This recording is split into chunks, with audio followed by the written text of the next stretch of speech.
మనతో అన్ని విషయాలు షేర్ చేసుకునే ఫ్రెండ్ మన పక్కనే ఉన్నా కొన్ని విషయాలు మాత్రం ఎవరితోని షేర్ చేసుకోలేని సెన్సిటివ్ ఫ్రెండ్ ప్రతి ఒక్క లైఫ్లోనే ఉంటాడు. ఎక్కడ వాడిని ఫీలింగ్స్ అర్థం చేసుకోలేరన్న భయం. కానీ తెలియని విషయం ఏంటంటే వాడికి బెస్ట్ ఫ్రెండ్ ఎప్పుడు వాడి ఫీలింగ్స్ని అర్థం చేసుకుని కూడా అర్థం చేసుకునేనట్టే ఉంటాడు. ఎందుకంటే వాళ్ళలో ఉన్న సెన్సిటివ్తనాన్ని పోగొట్టడానికే ఇలాంటి ఫ్రెండ్ నా లైఫ్లో కూడా ఒకడు ఉన్నాడు.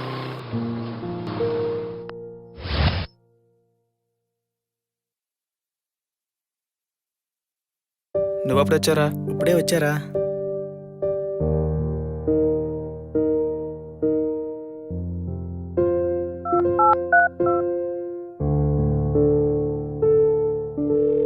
We're sorry, the number you have dialed is...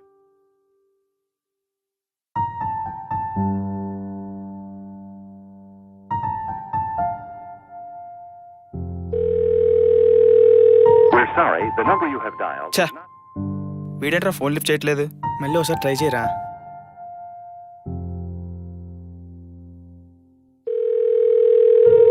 We're sorry, the number...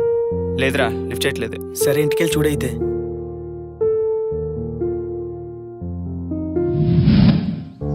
బాబాయ్, రమేష్, ఆ విషయం గురించి నీతో మాట్లాడదాం అనుకుంటున్నా. ఇంతలో నువ్వే వచ్చావు. ఈ మధ్య వాడి ప్రవర్తనలో చాలా మార్పులు వచ్చాయి. సరిగ్గా తినడం లేదు, పడుకోవటం లేదు, అసలు వాడు వాడిలాగే లేడు.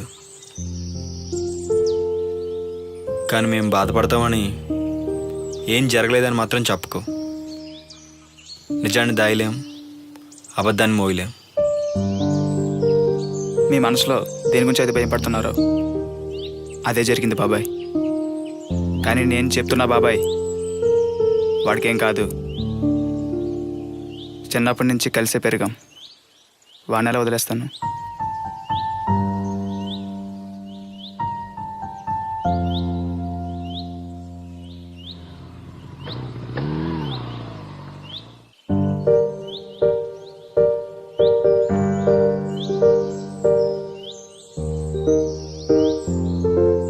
రే బావా, డిగ్రీ రిజల్ట్స్ వచ్చారా? ఏమైందిరా? బావా మేమందరం పాస్ అయిపోయారా, నీ మాత్రం 4 ఉండిపోయారా? అయితే మిగతా 3 పాస్ అయిపోయినా? ఒకసారి నా వెనక బెంచ్ ముందు బెంచ్ వారు చూడు, వాళ్ళవి కూడా పోయారా? అమ్మయ్యా, వాళ్ళు నాకు తోడున్నారా బాబు. ఏరా వాళ్ళ దాంట్లో చూసి రాసావేటి? అందరూ ఒకలాగే పోయాయి. లేదురా, వాళ్ళనే దాంట్లో చూసి రాశారు. ఎక్కడ పాస్ అయిపోతాను తెగ బాధపడ్డాను.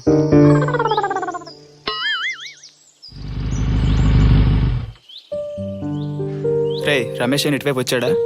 ఏమోరా, పొద్దున్న 2 బీర్ బాటిల్ పట్టుకొని మంచి స్పీడ్గా వెళ్తున్నాడు రా. ఎంత పిలిచినా పలకలేదురా. ఏమైందిరా? సరేరా, మళ్ళీ కలుస్తాను.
సారీ, ఇటువైపు చూసి చెప్పరా.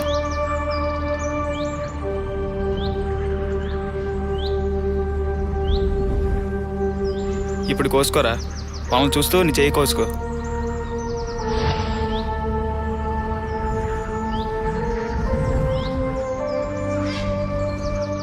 ఏరా, బ్లేడ్ పారేసావే? పాములు చూస్తూ కోసుకోలేకపోతున్నావా? కళ్ళ ముందున్న ఫోటోని చూస్తే చేయి కోసుకోలేకపోతున్నావు. మరి కళ్ళ ముందే పెంచిన కన్న కొడుకు చనిపోతే తల్లిదండ్రులు ఏమైపోతారో ఒకసారి ఆలోచించావా?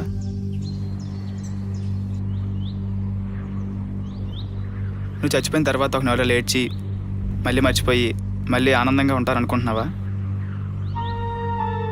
పెళ్ళి అని 10 ఏళ్ళ తర్వాత పుట్టారా అంటే నేను ఎంతగా ఆరాం పెంచారో ఎంత ప్రేమగా చూసుకుని అర్థం చేసుకో. నాకు ఊహ తెలిసినప్పటి నుంచి నాన్న కళ్ళల్లో కన్నీళ్ళు అప్పుడు చూడలేదురా.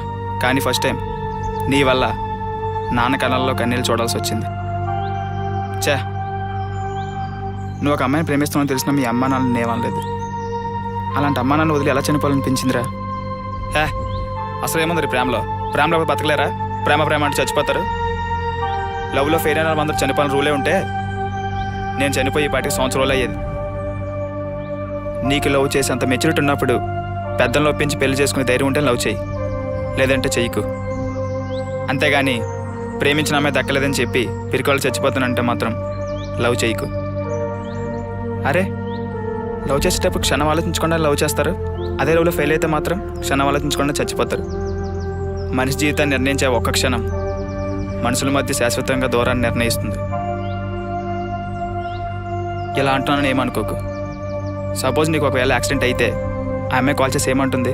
డియర్ బాగున్నావా, టాబ్లెట్లు వేసుకున్నావా, టేక్ కేర్ బాయ్ అని చెప్పి ఫోన్ కట్ చేస్తుంది. అదే అమ్మ అయితే అలా కాదు, నీ పక్కనే ఉండి నీకు అన్నం తినిపించి మందులు వేసి నిన్ను పడుకోబెట్టి తాను పడుకొని తన బిడ్డ త్వరగా న్యాయం కావాలని దేవుని మొక్కుకొని నీ నిద్ర కోసం తన నిద్ర మానుకుంటుంది. అది రామతనం అంటే. ఒక అమ్మాయిని లవ్ చేస్తే ఆయమే మన జీవితం అనుకుంటాం, కానీ అమ్మాయి వెళ్ళిపోయినా మన జీవితం ఉంటుందిరా. కానీ ఆ జీవితంలో మనతో పాటు ఎప్పుడు ఉండేది ఒక అమ్మ మాత్రమే. అటువంటి అమ్మను ఎప్పుడు కష్టపెట్టకూడదు. లవ్ చేసుకోవడం అంటే చేతిలో చేసి కలిసి తిరగడం కాదురా. ప్రేమించిన అమ్మాయి పక్కన లేకపోయినా ధైర్యంగా జీవితంలో ముందడుగు వేయడం. సరే, నువ్వు ఆ అమ్మాయితోనే హ్యాపీగా ఉండాలనుకుంటున్నప్పుడు వెళ్ళి వాళ్ళ పేరెంట్స్తో మాట్లాడవచ్చు కదా. ఎందుకు పిరికోవాలి చచ్చిపోదాం అనుకుంటున్నావు? ఎందుకో నేను చెప్పనా? నీకంటూ జాబ్ లేదు, నీకంటూ స్టేటస్ లేదు. ఎలా పిల్లని ఇస్తారనుకుంటున్నావు? వాళ్ళ స్థానంలో నువ్వున్నా ఎలా అని ఆలోచిస్తావు. ఇక్కడ నువ్వు బాధపడతావు, అక్కడ వాళ్ళని బాధ పెడతావు. లవ్ చేసింది నువ్వు, అదే లవ్లో ఫెయిల్ అయింది నువ్వు. మరి అక్కడ వాళ్ళని ఎందుకు కష్టపెట్టడం? ప్రేమించిన అమ్మాయి కోసం చచ్చిపోదాం అనుకుంటున్నావు, మరి ప్రేమగా పెంచిన అమ్మానాల కోసం ఏం చేద్దాం అనుకుంటున్నావు? మన జీవితంలో ప్రేమ అనేది చిన్న పాత్ర మాత్రమే. ఆ పాత్రే జీవితం అనుకుంటే నువ్వు లైఫ్లో ఇంకేం సాధించలేవు. ఇక్కడి నుంచైనా జరిగింది మర్చిపోయి కొత్త లైఫ్ స్టార్ట్ చేయరా. నీ సంతోషాన్ని పంచుకునే నేను నీ బాధను అర్థం చేసుకోలేకపోయాను.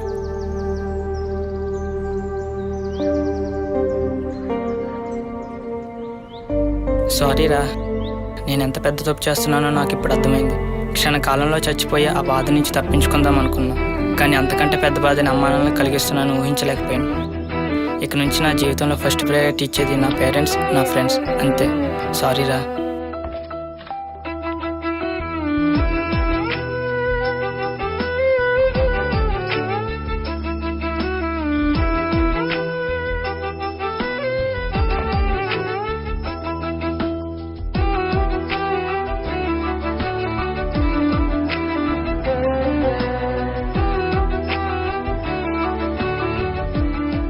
ప్రపంచం అనేది చీకటి లాంటిది, అందులో జీవితాలు స్ట్రీట్ లైట్ లాంటివి.